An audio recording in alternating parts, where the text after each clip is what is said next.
বর্ষার দিনে বেগুন পোড়া দিয়ে গরম ভাত খেতে দারুণ লাগবে।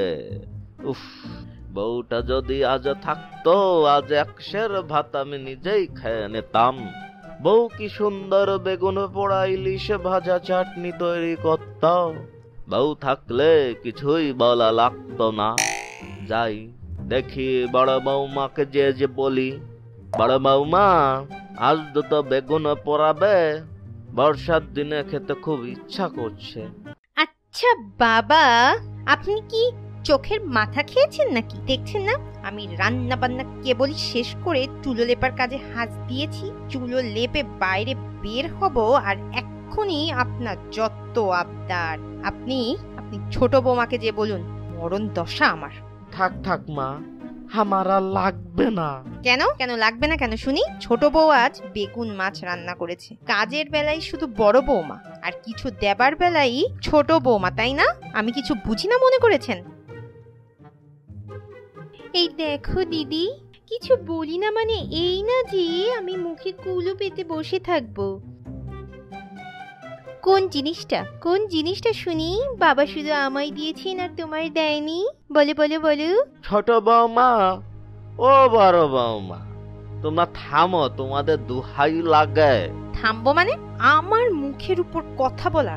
ওর চোপা যদি আমি আজ না ভেঙেছি, তো আমার নামও চাপা নয়।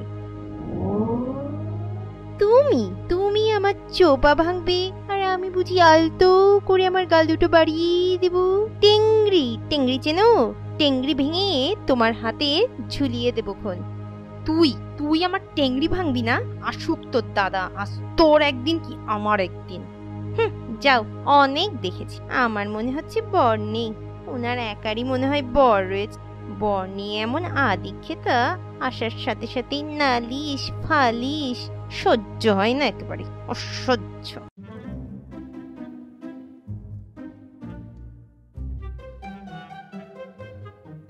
কাল লাগেনি, অলক্ষে সব ঘরে এনেছি আমি। গিন্নে, তুমি উপরে কার গিলে আমাকে একা রেখে বসে আছো, খুব মজা নিচ্ছ শুনি। আর আমার হাল দেখো, সামান্য বেগুন পোড়া খেতে চেয়েছি, আর দুই বউ থাকতে কেউ তো দিলাই না, বরং সংসারে আগুন লাগিয়ে দিল। এই শোন ধলা, আজ বৃষ্টি হয়েছে, খেতে বেশি পানি দেওয়া লাগলো না, জব্বর হয়েছে না রে বল? ঠিকই বলেছো দাদা, বৃষ্টি যেন আশীর্বাদ হয়ে পড়েছে আমাদের উপর।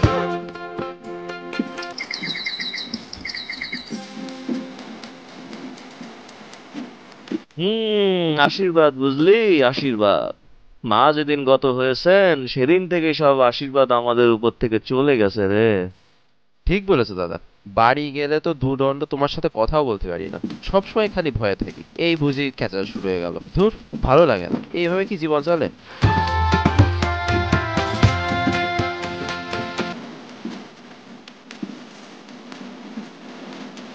ও কেননি, মুখটা এমন বেজার কেন? বাড়ি ফিরলুম, একটু জল টলও কিছু দেবে তো? এই শোনো, নিজের জল তুমি নিজে নিয়ে খাও খন। আমার মাথার বিচ্ছুগুলো আবার জেগে উঠেছে। এই না না না, তোমার মাথায় বিচ্ছুগুলোকে আমি এক্ষুনি ঘুম পাড়ায় দিচ্ছি। বিচ্ছু ঘুমালো, পাড়া জুড়ালো, বর্গি এলো দেশে। চুপ করো, রসিকতা হচ্ছে। রসিকতা হচ্ছে এখানে? রঙ্গ তামাশা করার জায়গা পাও না দেখছি। বলি, ছোট বউয়ের সাহস কি করে হয়? ও কিনা বলে আমার টেংরি খুলে দেবে, তাই না? তা বেশ তো, ভালোই হবে ক্ষণ। কি বললে আরেকবার বলো। না, মানে বলছি যে ছোট বউর সাহস কি করে হয় এ কথা বলার, আমি দেখছি, দাঁড়াও।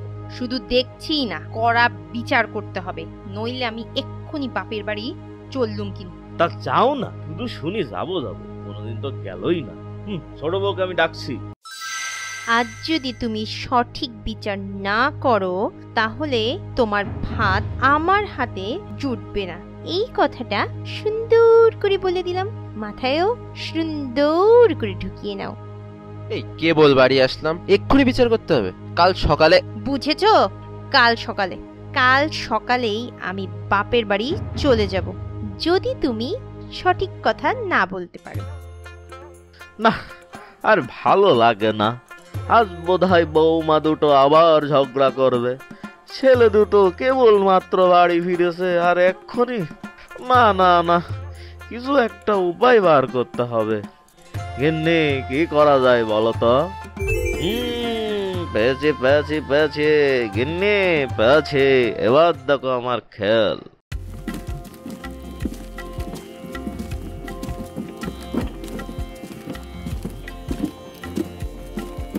এই কালা, এই ধলা, বাড়ির উঠোনে একটু আই তো, দরকারি কথা আছে।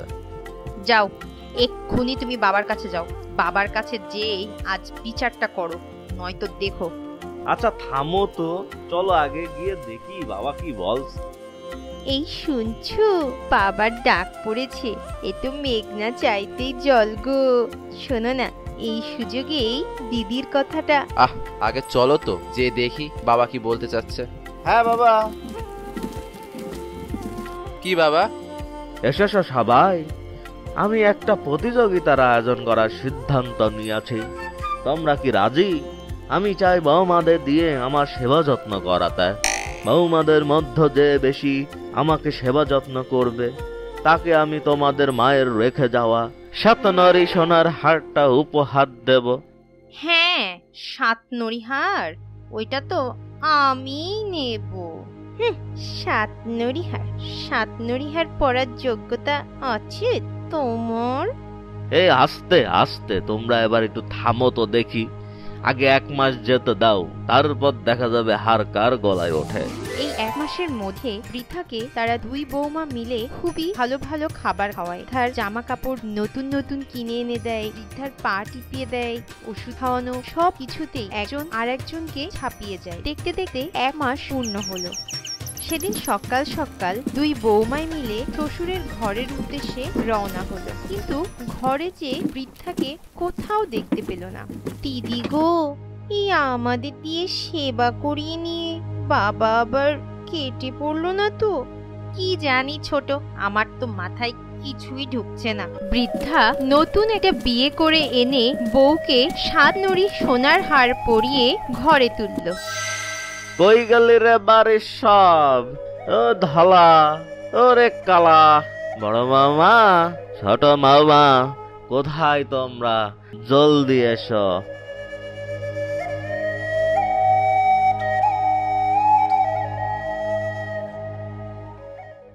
বাবা, এই বুড়ো বয়সে আপনি আবার?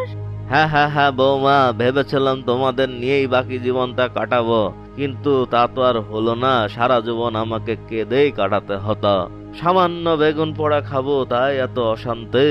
আরে মাংস পোলাও খেতে চলে কি যে করতে, তা একমাত্র ভগবানই জানে। তার মানে বাবা, আপনি আপনি আমাদের নিয়ে খেলা করেছেন।